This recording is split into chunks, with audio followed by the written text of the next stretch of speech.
What's going on, guys? Isaiah here again. It's been a while since I made a video. Moving forward, I would like to record videos and try to produce higher quality content. Um, I'm starting to get the hang more and more of OBS, so I'll probably start throwing in some more edits as time goes on. But essentially, today's video is going to be a 2-for-1.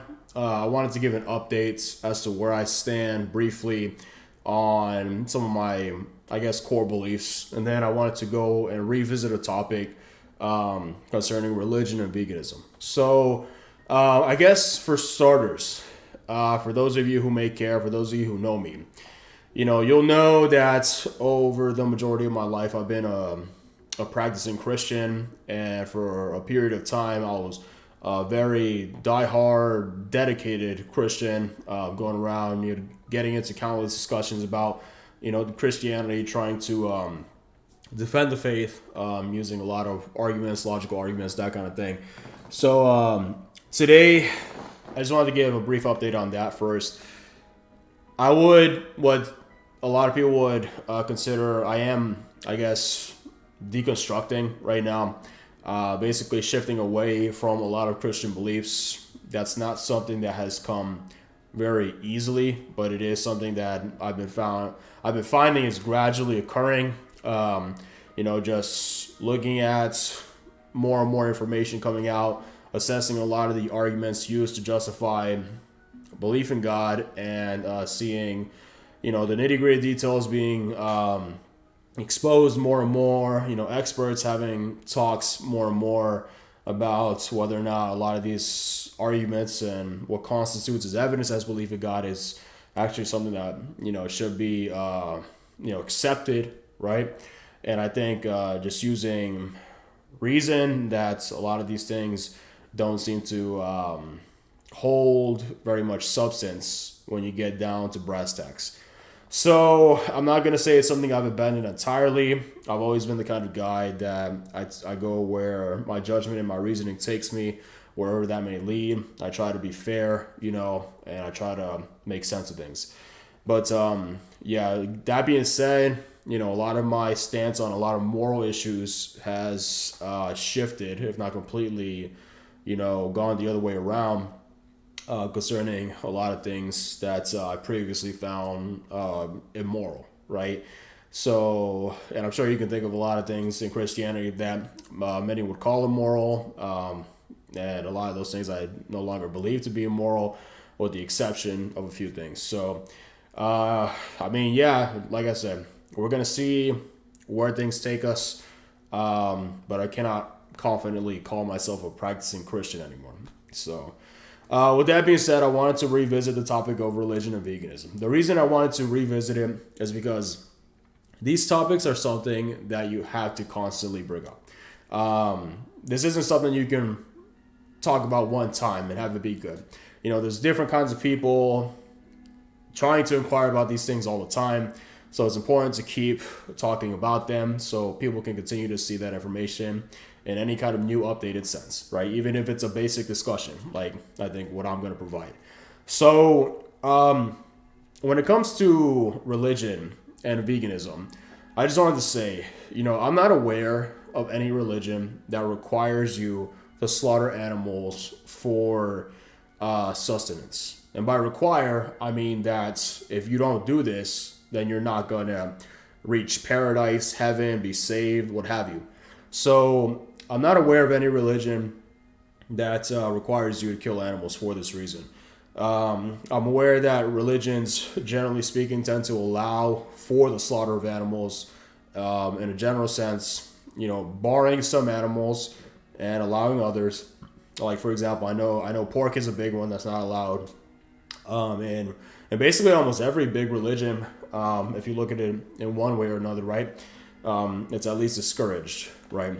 But that being said, what I wanted to ask again, to any people who consider themselves religious, or whether or not you want to define it as having a relationship with God, which I know a lot of people like to do, I wanted to ask, because a lot of the values that, religious people who believe in God, claim to try to exemplify in their day-to-day lives. things like love, compassion, empathy, right? For our fellow humans in particular, I guess, right? What is the sense in not carrying over those values towards non-human animals, right? Because if you were to look at animal agriculture as a whole, it's undeniable that what we're doing to animals is one of the most horrendous things possible. It's not even like, I don't think any other moral issue even comes close to the issue of what we're doing with animals, because we are literally holocausting them. Okay, we kill over 70 billion land animals every year and trillions of marine animals every year.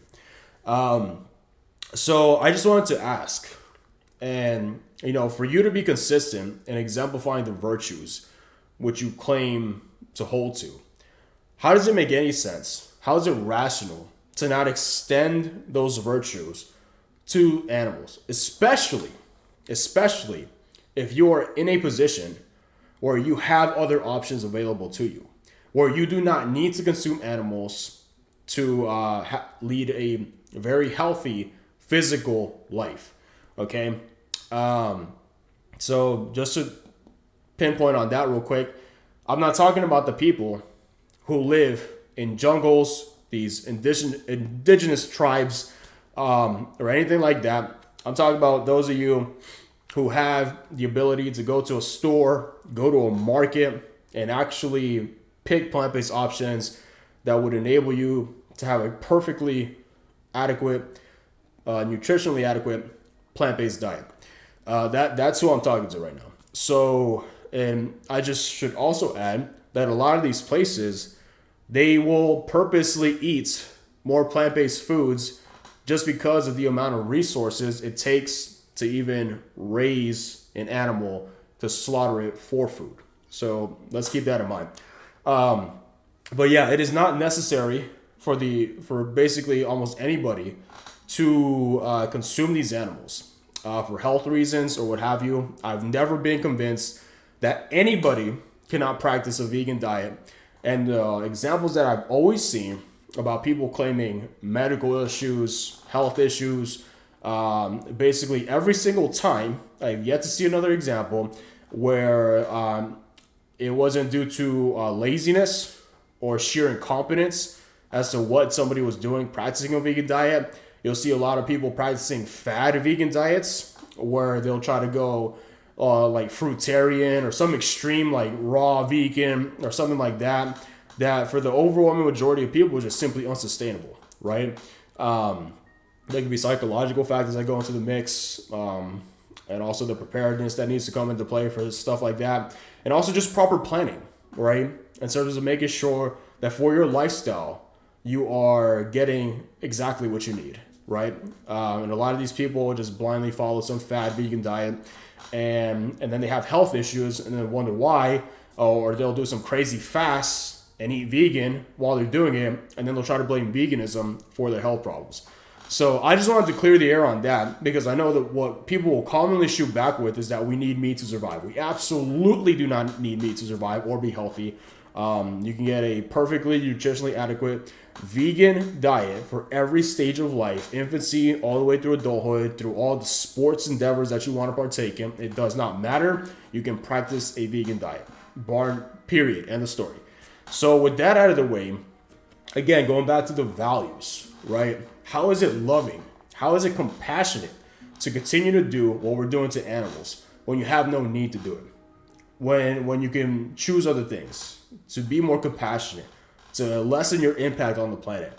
It's like when I talk to a lot of people who are religious, who believe in God, it seems like rationality just goes out the window. You don't think about anything. What a lot of you, it seems like every time I talk to somebody who's religious, what you focus on is just the fact that it's morally permissible, right?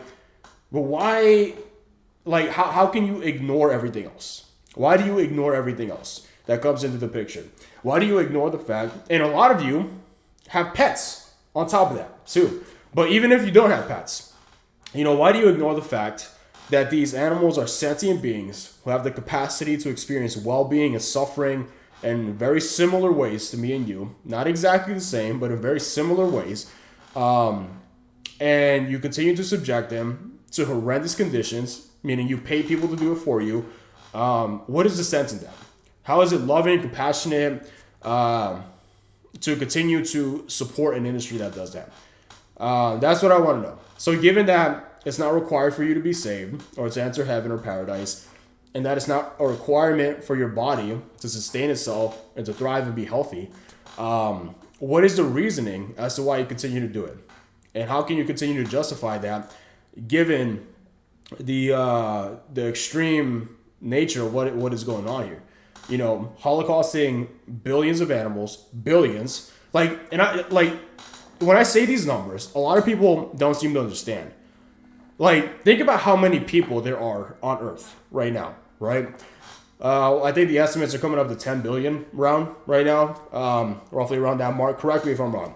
But anyway, a lot of you, which I'm going to make a video in the future about this topic as well, you know, you say that's too many people, right? That we need to stop having kids and blah, blah, blah, yada, yada. Our impact on the world is just way too crazy. You know, we have way too many humans on the planet. Okay, so take that and multiply it sevenfold every single year, right? To try to think about and understand how many animals we are killing for what reason, for what reasons, right? Like over 70 billion land animals every year, and that number is increasing, right? And trillions of marine animals. Like, can you actually picture in your head a trillion anything? You know, when you watch a lot of these documentaries, right, about wildlife and what have you, and you know, you see a flock of birds, right, and you think to yourself, man, that's a shit ton of birds. Right, you see a bunch of birds on like some little island in the middle of the ocean, right? And they're like, oh, look at you got David Attenborough narrating everything, and he's like, oh, look, we have like 200,000 birds on this island. And you think, man, that's a shit ton of birds. Like, and try to picture the amount of animals that we kill every year, the amount of space that it would have to take to have those animals all in like one conglomerate. And just like try to picture the magnitude of what we're doing, right? That's the point. Because I say these numbers and they go right over people's heads as to like how severe this is, right? So again, it's not consistent to claim to exemplify these values like love and compassion and then continue to support this industry when it's not necessary from a health perspective, survival perspective, or anything like that. If you want, we can get deeper into the agricultural side of things as to like, because I'll tell you like this.